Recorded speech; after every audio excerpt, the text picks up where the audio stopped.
fights. I've probably cleaned blood off of every surface of a Waffle House.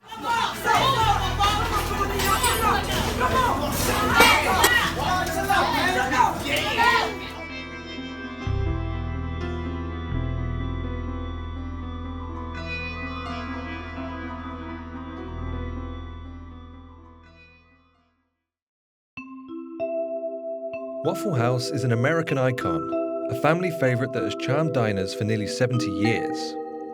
But when the sun goes down, for some reason, diners throw down. To investigate this phenomenon, we came to Texas to meet a participant of one of the most infamous brawls in Waffle House history. You noticed Waffle House trending on Twitter this morning? Ooh, this is why. Look at this. Haley Booth became an online sensation when the video of her fight went viral. The moment where she battered away a flying chair mid-brawl earned her the nickname the Waffle House Avenger. She inspired art and t-shirts with her face on. She's since taken up MMA to perfect her skills even further. Hello, how are you? Hi, how are you? Pretty nice to meet you. My boyfriend texted me. He was like, hey, did you know you're on Fox News? I get on my phone and I Google it, and he's like, yeah, you're on Fox News, Waffle House fight. And I went, and I see the video, and it immediately clicked to which fight it was. That water came straight out of the coffee pot, and that water's like 110 degrees. Oh, wow. And she poured it. She had also like thrown like grease that we like cook with the hash browns and use the eggs. She threw that over there. Who's she throwing at then? Just the group. Just the group that was causing trouble. Yeah. Right, yeah. And now people are like, oh, you're a folk hero, you're an Avenger, you're this. And I'm like, I'm me. Like, I can't walk in a straight line without tripping over my own feet. The video didn't just make Haley a star, it also reignited an age-old debate. Why do you think it is that all this happens at Waffle House? I think it's because, one, it's late night. You get late night, you get impulsive at night.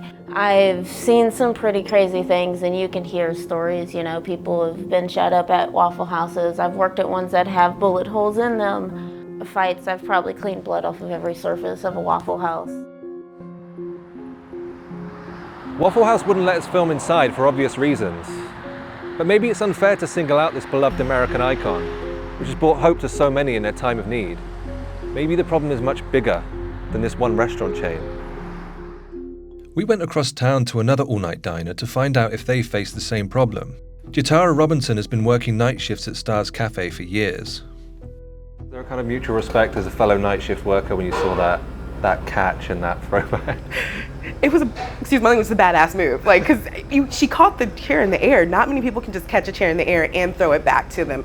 Actually, when we're looking for servers for overnight, I kind of need somebody who has a little bit more of a roughness and who can really handle that type of situation, because in reality, to keep the business going, if that happens, that server needs to keep serving and keep giving people out there.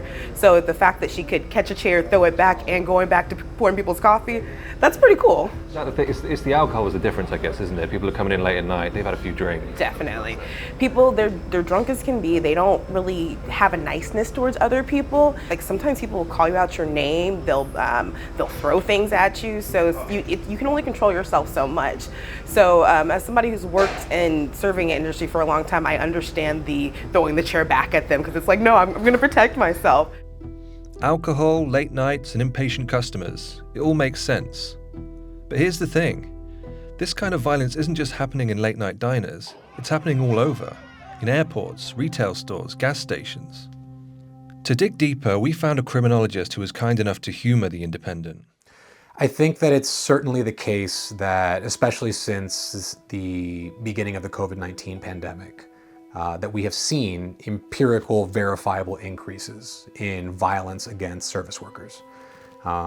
Waffle House is not all that different in many ways from, say, a grocery store or an airline counter, in that you have people interacting with someone, in some cases assaulting someone, that is supposed to be providing them a service. And I think there's a much broader and deeper set of conditions, inequalities, economic systems that recreate this very ossified class hierarchy, where at scale, certain occupations, again, servers, retail workers, flight attendants, are more likely than other occupations and other people to be perceived as less deserving of respect. In other words, to stop the abuse of customer service workers, we need to completely reform capitalism and eliminate inequality. In the meantime, Haley would just like a little respect. The people working in those jobs are people too. They work at much lower pay than most people do, and they're literally living barely paycheck to paycheck.